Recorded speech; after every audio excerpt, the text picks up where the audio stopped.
Yeah, golf has changed in a major way today, guys. Will players be left out? Will tournaments be left out? What happens to Hilton Head? What happens to the John Deere? What happens to a tournament in Belgium? If that's the way they go, I only think it makes sense if they create a massive one tour that plays every week for 40 or 50 weeks. When the USGA dropped the 2026 US Open announcement, it didn't just create buzz, it triggered an earthquake that's still shaking golf's foundation. What looked like a simple venue confirmation turned into something far more complicated. Whispers are spreading through country clubs, speculation is running wild on social media, and behind every smile at press conferences, there's a storm brewing that nobody wants to admit exists. Here's what most people don't realize. The US Open stopped being just a golf tournament years ago. It's become this massive, carefully orchestrated machine that happens to include 18 holes and some of the world's best players. But 2026? That's taking everything to an entirely different dimension. We're talking about a production so complex, so layered with moving parts, that calling it a golf event almost feels like an understatement. When the official word came out, organizers released a carefully worded message. Quote, "We are encouraged by this announcement, which represents a positive development in bringing harmony to men's professional golf." The R&A, the organizers of the Open, put this statement out on Twitter saying, in part, this agreement represents a huge step toward achieving that goal for golf, and we look forward to working with this new entity for the benefit of the sport globally. Read between those lines. There's a lot more happening than what's being said. Look at the hospitality breakdown the USGA published. It's basically a blueprint of who matters and who doesn't. Premium suites for the money crowd, dedicated zones for volunteers doing the heavy lifting, and standard access for regular fans hoping to catch anything worth posting online. The whole setup screams exclusivity wrapped in corporate polish. Then there's the timeline, June 15th through June 21st.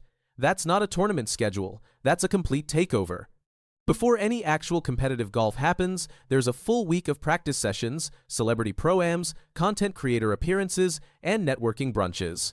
Southampton is about to experience something it's never quite dealt with before. Locals aren't being dramatic when they compare the incoming traffic to natural disaster evacuations. Real estate prices, already spiking, and we haven't even hit spring yet. The housing situation is turning into its own competition. Caddies need places to stay. Media teams need accommodations. Fans are booking anything available. Even finance guys who couldn't tell you the difference between a wedge and a wood are reserving properties just to be part of the scene. When the Hamptons become the center of the golf universe that week, nobody wants to be left out. February 18th at 9 a.m. is when entry registration begins. Sounds ordinary, right? Wrong. Inside player circles, that date carries the weight of a championship round. Schedules are being locked down months early. Qualifying rounds are heating up with intensity, usually reserved for major tournaments. The pressure is real, and it's building fast. Meanwhile, the people actually making this event watchable are losing sleep over one specific detail, Shinnecock's 7,434-yard layout. Production crews aren't just planning camera positions. They're calculating wind patterns, mapping drone flight paths, and creating graphics to explain why certain holes might destroy half the field in a single round. Officials have the power to move tees daily, potentially flipping the leaderboard overnight. Broadcast teams are preparing like they're covering an unpredictable weather system, not a sporting event. This whole thing has been engineered for maximum drama. Shinnecock doesn't let anyone forget its legacy. Since 1896, when the US Open first landed there, the course has represented the birthplace of American championship golf. Every time the tournament returns, it feels like the USGA is going home to where everything started. But there's a much older story here. Long before any fairways existed, before golf even reached American shores, this land belonged to the Shinnecock Nation. Their history runs deeper than any scorecard or trophy case. The USGA has recently started acknowledging this reality, working directly with the tribe to bring proper recognition into Championship Week. What that means for 2026 is significant. This won't just be another high-pressure golf competition. It's shaping up as a moment where athletic excellence meets genuine cultural awareness on a global stage. Players will face questions beyond yardage and strategy. They'll navigate conversations about respect, heritage, and the meaning of competing on historically significant ground. Reporters are already adjusting their approach. Stats and swing analysis will share space with deeper discussions about what this location represents. When players post on social media during tournament week, there's an unspoken understanding that awareness matters. The world will be watching more than just their scores. The competition format itself could surprise people. New entry rules and exemption changes might shuffle the field in ways nobody expects. Some lesser-known players grinding through regional qualifiers could catch everyone off guard, while big names feel unexpected early pressure. Those qualifying rounds are going to be brutal. Off the course, different groups are pulling in different directions. Corporate sponsors want premium experiences. Local residents want meaningful acknowledgement. Networks need compelling storylines. Social platforms are hunting for the next viral moment. If any piece of this puzzle doesn't fit perfectly, the entire narrative could shift from triumph to controversy faster than anyone can control. Brooks Koepka won at Shinnecock in 2018, and now he's walking back in with unfinished business written all over him. His LIV golf deal runs straight through 2026, which adds layers of complexity to every storyline about his return. Is he coming back as the focused champion ready to dominate again? Or will he be juggling contracts, media obligations, and constant speculation about his future? His recent interviews haven't given anyone clear answers, which only makes the mystery more interesting. Then there's Tiger. Always Tiger. The smallest rumor, the faintest possibility, even a grainy practice video is enough to send the entire golf world into absolute chaos. Shinnecock is exactly the type of historic venue that could transform a comeback hint into a full media frenzy. Fans don't need official confirmations, they just need possibility. And when it comes to Tiger Woods, possibility alone generates more energy than anything else in the sport. Scottie Scheffler and Rahm are approaching this differently. They're studying that 7,434-yard setup like engineers examining a complicated blueprint. That distance forces aggressive decisions. One perfect shot could create a legendary highlight. One mistake could become the clip everyone shares for the wrong reasons. Nobody wants to trend because of a disaster. Here's where things get really messy. NBC Universal owns broadcast rights through 2032. So they're treating Shinnecock 2026 like a Hollywood production. Everything will be filmed with cinematic intensity.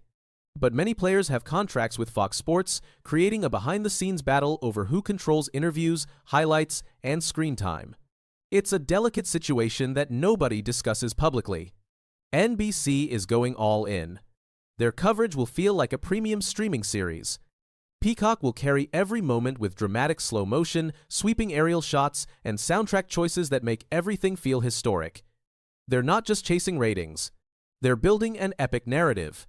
Fox Sports and LIV Golf have different plans. They're preparing a high-energy, personality-focused alternative that challenges NBC's traditional approach head-on. Bold editing, dramatic player stories, and entertainment-first packaging. If a LIV-affiliated player climbs the leaderboard, expect Fox to create content that feels more like reality television than standard sports coverage. Two completely different presentations will exist simultaneously.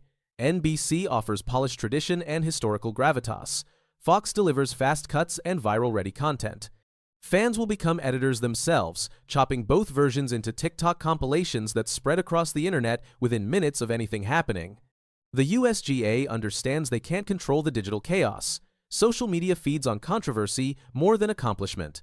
One hot mic moment, one frustrated outburst about course conditions, one unexpected comment, and the entire conversation pivots faster than any official broadcast can manage. The viral moments might end up mattering more than the actual winner.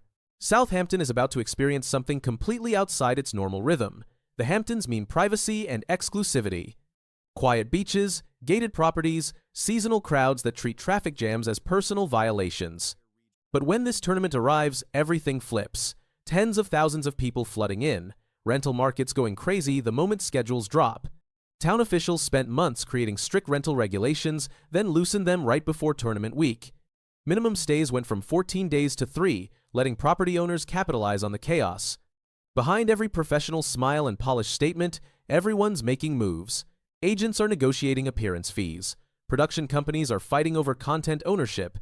Marketing teams are designing viral campaigns before the first practice swing happens. Players are testing equipment earlier than usual, fine-tuning everything for a course known for humbling legends. Some are managing their media presence like financial investments, balancing authenticity against brand protection. One wrong quote could unravel carefully built reputations instantly. The Hamptons are transforming. Construction crews are working late, expanding VIP areas. Food vendors are securing permits faster than restaurants can prepare. Luxury transportation services are organizing like it's a film festival instead of a golf championship. Private security is mapping routes through narrow roads and high expectations. Online, the conversation never stops. Leaked photos, hotel overbookings, surprise appearance rumors are turning comment sections into detective headquarters. What's coming to Shinnecock isn't just a tournament, it's a massive spotlight aimed directly at every fault line running through modern professional golf. Everyone's waiting to see who stands tall when those lights hit. This was supposed to be a simple venue announcement. Instead, it became the moment that exposed every tension in the sport. Tradition versus innovation, broadcast rivalries, local impact, cultural responsibility, player politics, all of it colliding in one seismic reveal. The shock isn't the announcement itself, it's watching everything that announcement set into motion, and we're just getting started.